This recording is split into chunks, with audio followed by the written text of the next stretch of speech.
Hello faithful viewers and welcome back to another Transformers review. This time we're looking at the Transformers Prime Robots in Disguise Deluxe Class Vehicon, aka Steve.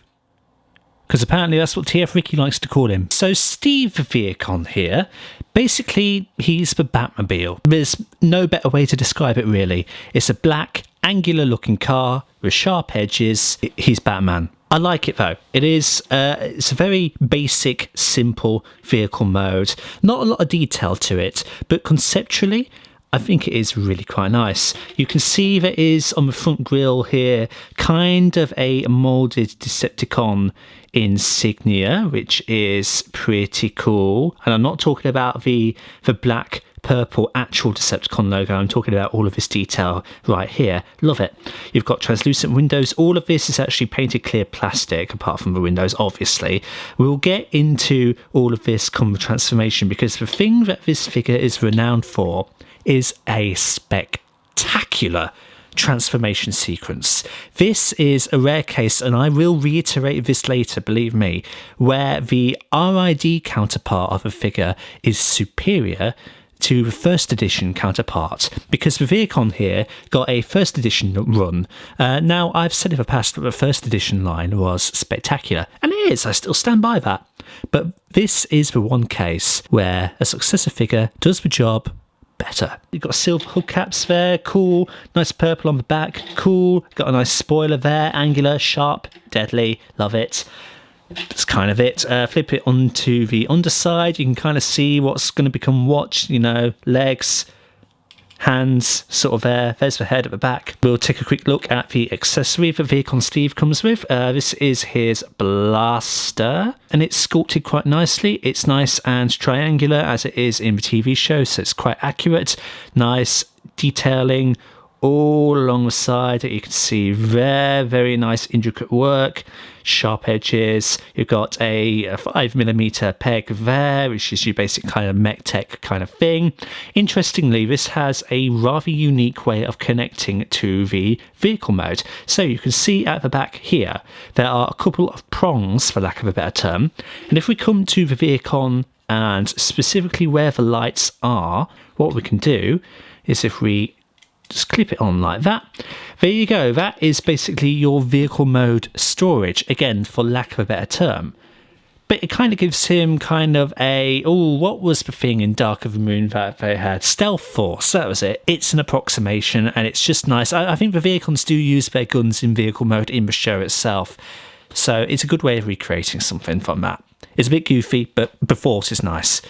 So if we take that off, let's explore this transformation sequence which I've hyped up, and believe me, it's the selling point of this figure. So to begin with, what we want to be doing is just getting the arms out and away, basic standard transformation thing where the sides of the car is the arms, and now we're going to come to the amazing part. So if we take the spoiler and the roof, let's just fold all of that back and out of the way. We can see this bit lifts up.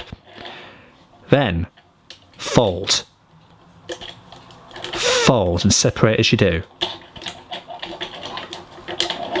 Fold again. We've literally folded the entire top of the car in and in and in. We're going to come to what kind of is seats of the car in essence. It's basically the toes. Flip them out. And then we're going to bring all of this forward and on top of that package that we've just made. And if you haven't already split the legs, they should have split apart naturally at this point. And then take these front tyres and just angle them. And there the legs all done. And that is the incredible engineering that this figure has. I've never seen it on a figure before like this, and I just think it's stunning. So we'll continue. Having a look at the top of the figure now, we want to be disconnecting the arms, front of the arms from these bits. And they are weirdly angled things, so we're just going to be swiveling them out like that and then swiveling them back. So you can see the S-curve kind of thing going on. Then rotate the hands backward and out. It's the same thing on the other side. We're just going to disconnect. And then we're going to rotate and rotate like that. And then swivel the hands out. And then The RID line kind of brought back the automorph feature that the first movie had, but they had it for head reveals. So what you want to be doing for a Vehicon Steve here is taking the bumper and lifting it back like that, and that should flip his head forward. So yes, here we go. Here's the Vehicon in robot mode, and doesn't it look splendid? Absolutely splendid, and so darn accurate to how it looks in the Prime cartoon. What a jangly profile he has, but it's so unique. Let's take a look at that really nicely painted head sculpt. Beautiful silver head on it, and he comes with light piping. Continuing to have a look at the figure as a whole, he has a bit of a translucent chest on him where you can see some of his inner workings of a robot mode. A nice Decepticon symbol on his chest as well. Beautiful royal purple decorating the body and helping to break up that black.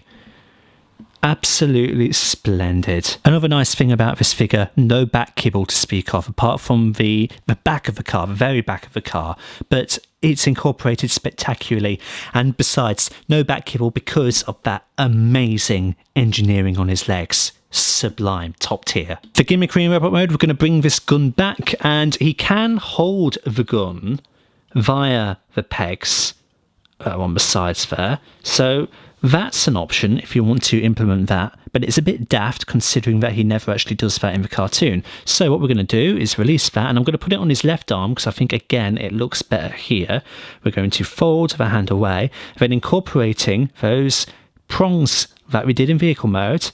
This time there's a couple of grooves on the doors there. I know it's quite hard to see, but there's a little notch there, and if we just tap it in, there we go. The Vehicon now has an accurate gun arm to what he had in the cartoon. Lovely jubbly. In terms of articulation, the Vehicon has a ball jointed head, so you have a full range of motion, including a decapitation option apparently. So despite in theory having a full range of motion, it can't quite achieve a whole 360 degrees of it, but it can look side to side that much, decent, up that much, down that much. He has ball jointed shoulders, so you've got 360 degrees of rotation there. You can spread his arms out about that far. He has a swivel via a mushroom peg at the very top there. He has a pin on the arm there, so you've got in and out, accounting for the lack of an elbow joint. However, you do have a ball joint directly underneath that, so you can go up and down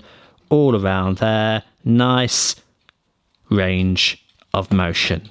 And then at the wrists, you've got another pin, so you can go up and down. That is a transformation thing, but again, you've got more options. Nothing at the waist, but you do have a spread of decent proportions. He has a forward kick of about that far, and a back kick of about that far. He has a just below 90-degree bend, even though it does look a bit like 90, it's just below.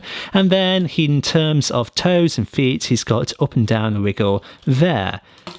Overall, articulation, very good for this figure, despite the weirdness of the arms. In terms of a size comparison, here is a Vehicon next to Transformers Prime First Edition RC, Prime RID Wheeljack, First Movie Leader Class Megatron, and finally Mysterio. So that is our look at the Deluxe Class RID Vehicon from the Transformers Prime line. Beautiful figure, absolutely beautiful. And as I reiterated at the very beginning of the video, it is far superior actually to the first edition figure that came out. The first edition does have a lot of kibble on him.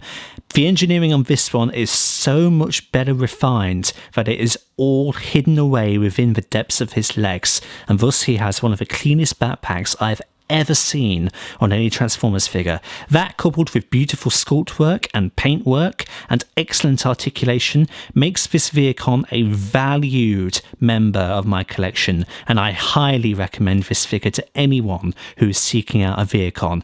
Get this one over the first edition figure. You won't catch me saying that again for any other one, but in this case, get this Vehicon. You won't regret it. It is a sublime piece of work. Well done, everybody involved with creating this masterpiece. So that's Vehicon. Thank you everybody so much for stopping by and checking out this video. Like and subscribe if you haven't already, and share it around to help out the channel. And until the next time, see you all later.